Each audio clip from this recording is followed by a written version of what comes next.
이번 순서에는 중국 정부가 표준 중국어를 전국의 학교 수업에서 사용하도록 하고 공공장소에서도 중국말을 써라. 이렇게 지금 하는 방안을 추진 중이라고 합니다. 기존에는 이게 이제 중국에 있는 53개 소수민족들, 그걸 존중한다는 차원에서 소수민족의 말을 중심으로 쓰고 중국어를 공용어로 쓰고 이런 거였는데 이걸 완전히 이제 바꾸는 거죠. 반대로. 그만큼 강한 정책을 쓰고 있다. 이렇게 이제 봐야 될 텐데 이에 따라서 티벳이라든지 신장 위구르라든지 이런 쪽에 어떤 좀 강한 반발이 터져 나오지 않을까 이런 전망도 나오고 있는 상황입니다. 이 문제 이현우 기자와 함께 좀 더 자세히 알아보겠습니다. 자, 이현우 기자, 이게 학교 수업 시간도 그렇고 네. 공공장소에서도 그렇고 중국어만 써라 이렇게 지금 하겠다는 거 아니에요? 예, 그렇습니다. 중국 정부가 이렇게까지 좀 강하게 이 규제를 하려고 하는 이유가 있을 것 같은데요. 네, 사실은 이제 중국의 경우에는 이제 소수민족들이 살고 있는 자치구 지역들에서는 네. 그동안 예외적으로 자신들의 말과 문화로 이제 교육을 받을 수 있도록 그렇게 인정을 해줬었습니다. 네. 그래서 그동안 일반 수업은 이제 자기네 언어로 이제 사용을 했었고 중국어를 반대로 이제 공용어로 배웠었는데요. 네. 이 기존 조치를 지금 완전히 뒤바꿔버린 겁니다. 네. 그러니까 이제는 일반 수업은 전부 중국어로 가르치고 어허. 원래 자기네 자치구에서 쓰던 민족 언어들은 제2외국어로 배우라는 그런 형태로 바뀐 건데요. 네. 결국 이렇게 되면 학생들은 자기네 민족의 언어 사용 빈도가 대폭 낮아지는 셈입니다. 결국엔 이걸 통해서 중국의 통일성을 강화한다. 그런 조치로 알려져 있는데요. 심지어 공공장소, 특히 이제 국가기관이나 네. 사회단체, 기업 등에서는 전부 중국어만 우선적으로 쓰라. 이런 지침도 같이 들어갔다고 합니다. 네. 원래 이런 자치구들의 공공장소, 뭐 문서나 민원창구 이름 같은 경우에도 이제 대부분 두 개 언어를 같이 기재를 해놨었는데 이제는 중국어만 기재한다. 그런 원칙이 만들어지는 건데요. 사실 2020년부터 이제 해당 조치는 네이멍구 자치구, 우리말로 내몽골 자치구 지역에서 시범적으로 이제 실시되어 왔다고 합니다. 네. 네이멍구 자치구는 물론 당시에 이제 몽골 정부에서도 이걸 놓고 좀 많이 반발을 했었다고 하는데요.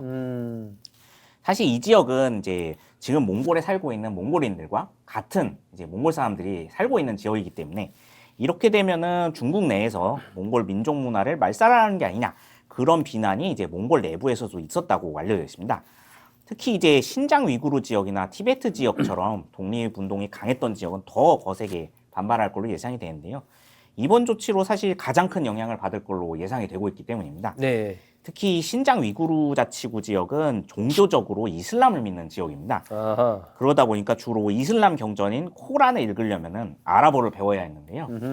이번 조치는 결국 이 아랍어 수업을 대폭 줄인다는 의미이기 때문에 이게 종교 문제로까지 이제 비화가 될 걸로 우려가 되고 있습니다.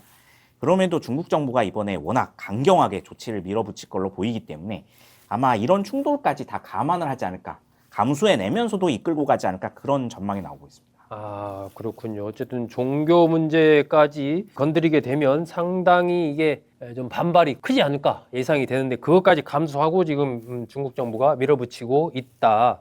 자, 그런데 왜 지금 시점에서 소수민족, 아까 제가 53개라고 했는데 56개군요. 예. 56개. 소수민족에 대해서 이렇게 통제를 강화하려고 하는 하필 왜 지금 시점인가? 이런 물음이 제기될 수가 있는데. 네, 이건 아무래도 최근에 미국 정부의 대외 강경 정책, 어허. 그리고 궁극적으로는 대만 문제가 작용한 게 아닌가 그런 추정들이 나오고 있는데요. 일단 지금 미국이 베네수엘라에 이어 이란 공세까지 나서면서 네. 또 최근 이란 서부 지역에 있는 쿠르드족 반군한테 이란을 공격해달라 이런 요청을 했다는 이야기가 나왔습니다. 뭐 수천 명이 이란 영토로 들어가서 공격 중이다 뭐 이런 뉴스도 나오더라고요. 예, 그렇습니다. 근데 사실 이게 따지고 보면은 네. 쿠르드족은 중국으로 치면 지금 신장 위구르 지역처럼 독립을 요구하며 장기 항전을 하던 민족이기 때문인데요. 네. 중국도 유사시에 얼마든지 그런 상황이 발생할 수 있다 이런 우려가 나오는 것 같습니다. 그래서 지금은 유화적인 정책보다는 보다 강력한 이제 중국인 동아화 정책이 필요하다 그런 판단이 섰다는 거죠. 네. 그리고 또 중국은 이제 소수민족 자치구 크기가 거대하고 인구도 많기 때문에 네. 유사시에 이제 쿠르드족처럼 이제 만약에 다른 나라에 붙거나 아니면 이제 반란을 일으킬 소지가 크다 그렇게 보는 분열의 거거든요. 가능성이 크다. 예, 그렇습니다. 그래서 만약에 중국의 중앙정부가 약화가 되거나 미국과 군사적 분쟁이 발생을 하면은 이란과는 비교도 안 될 정도로 극심한 분열이 발생할 수 있다. 이런 문제가 있다는 건데요. 네. 그래서 이제 또 미국이 하필 이들 지역에 대한 인권 탄압을 또 문제시 해왔기 때문에 더 민감하게 받아들이는 게 아닌가 해석이 나오고 있습니다. 네. 그리고 이러한 문제의 연장선상에서 이제 또 하나의 문제가 대만 문제라고 하는데요. 현재 대만 집권 여당인 민진당이 지금 중국에서의 독립을 요구하고 있고 미국 정부도 대만에 대한 군사 지원을 이어가면서 네. 양안 간의 이제 군사적 긴장 관계가 계속 지속이 되고 있습니다. 그러다 보니까 이란 전쟁이 아무래도 어느 정도 일단락되면 대만이 그 다음 분쟁 지역으로 떠오르는 게 아니냐 그런 우려까지 나오고 있는데요.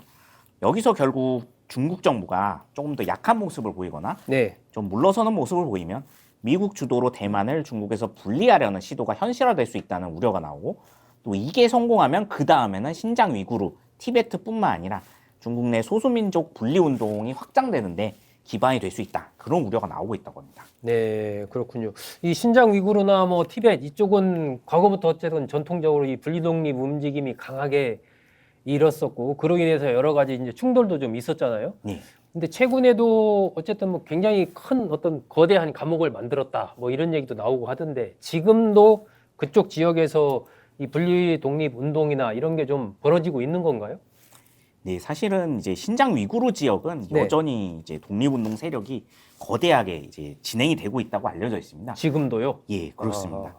이 지역의 독립운동 세력은 동튀르키스탄 이슬람 운동이라는 조직이 지금 이끌고 있다고 알려져 있는데요. 네. 중국 정부가 이제 보도를 엔간해서 통제를 하고 있기 때문에 잘 알려져 있진 않지만 이들이 해당 지역에서 상당히 많은 테러를 주도했고 또 게릴라전을 일으켜서 중국 정부에서는 이제 수차례 군사 작전도 전개를 했다 그렇게 알려져 있습니다. 네. 사실 이 조직이 잘 알려지게 된 거는 2014년에 이제 신장 위구르 지역 주도인 우르무치의 기차역에서 폭탄 테러를 벌이면서 알려졌는데요. 네. 그때 80여 명의 사상자가 발생을 하기도 했습니다. 이들이 이제 짐 속에 칼을 숨겼다가 사람들을 무차별 공격을 하고 폭탄 테러를 벌였었기 때문에 그 이후부터 중국에서는 지금 전국 모든 곳의 기차역에서 들어갈 때 반드시 짐 검사를 하고 있는 상황인데요. 네. 이들 조직의 가장 큰 문제는 이들이 그냥 독립적인 조직일 뿐만 아니라 네. 현재 아프가니스탄의 집권 세력인 탈레반과 연계가 돼 있다는 문제입니다. 아하. 이들이 2019년 미군 철수 이후에 탈레반이 아프간에서 재집권할 때 이제 군사적으로 도움을 주기도 했다고 알려져 있고요. 지금은 탈레반의 거의 산하 조직처럼 활동하고 있다. 이런 이야기까지 나오는데요. 아, 거의 한 몸처럼 움직이고 있군요. 예, 그래서 중국 입장에서 이들의 독립운동이 거세질 경우 자칫 아프가니스탄 탈레반 정권이 이들을 통해서 중국 내부에 이제 군사적으로 개입할 가능성이 있다. 이런 우려도 나오고 있는데요. 사실 탈레반 정권은 지금 굉장히 아프간 지역에 큰 흉년이 든 이후에 식량과 자원이 부족해서 파키스탄이나 주변 지역에서 약탈을 벌이고 있다고 알려져 있습니다. 그래서 소규모 국지전이 발생을 하고 있는데 이들이 신장 위구르의 이슬람 세력과 손을 잡고 중국 국경 내에서 분쟁을 벌이면 중국 정부도 굉장히 곤란해질 수 있다는 이야기입니다. 네. 지금 안 그래도 중국은 대만 해협에서 미국과 대치 중인 상황이기 때문에 그런 상황에서 이제 서북 지역에서도 분쟁이 발생을 하면 양쪽 모두 대응하기는 굉장히 어렵다는 이야기인데요. 그리고 또 미국에서도 신장 위구르 지역에 중국이 계속 핵탄두 보관 시설을 또 짓고 있다고 알려져 있습니다.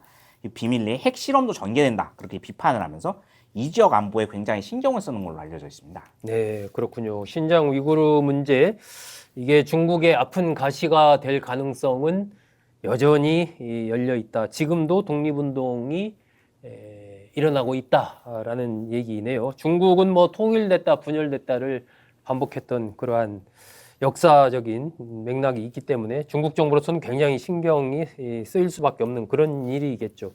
어쨌든 이해동 기자 설명 듣다 보면 이 안보상의 문제, 중국의 어떤 통일성, 문화적인 통일성 이런 것들을 위해서 통제를 더 강화할 수밖에 없다라는 얘기인데 우리로서는 특히 그 조선족, 예. 우리가 뭐 제중동포죠, 조선족이라고 부르는 제중동포들은 어떻게 될 건가?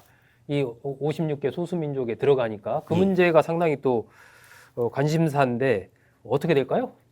네, 아무래도 이 문제는 우리나라도 상당히 영향을 받을 걸로 예상이 되고 있는데요. 네.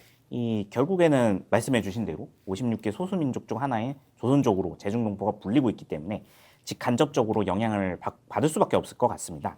조선족 자치구에도 사실은 이번 조치가 똑같이 적용이 될 것이기 때문에 네. 결국에는 이제 제중 동포들의 한글 사용도 굉장히 위축될 거다 그런 우려가 나오는데요. 그렇게 되면은 이제 가뜩이나 지금 국내에서 좀 부정적 인식이 커지고 있는 제중 동포에 대한 인식이 좀 더 나빠지지 않을까. 그리고 이들과의 이제 사회적 갈등 문제가 더 커질 수 있다는 우려가 나오고 있습니다. 네. 특히 사실은 이제 동북 지역의 경우에는 우리가 보통 만주라고 부르는 지역이죠. 중국에서도 향후 분리 독립 운동 문제를 굉장히 우려하고 있는 지역으로 알려져 있어서 더 강력한 동아 정책이 앞으로 나올 거라고 예상이 되고 있는데요.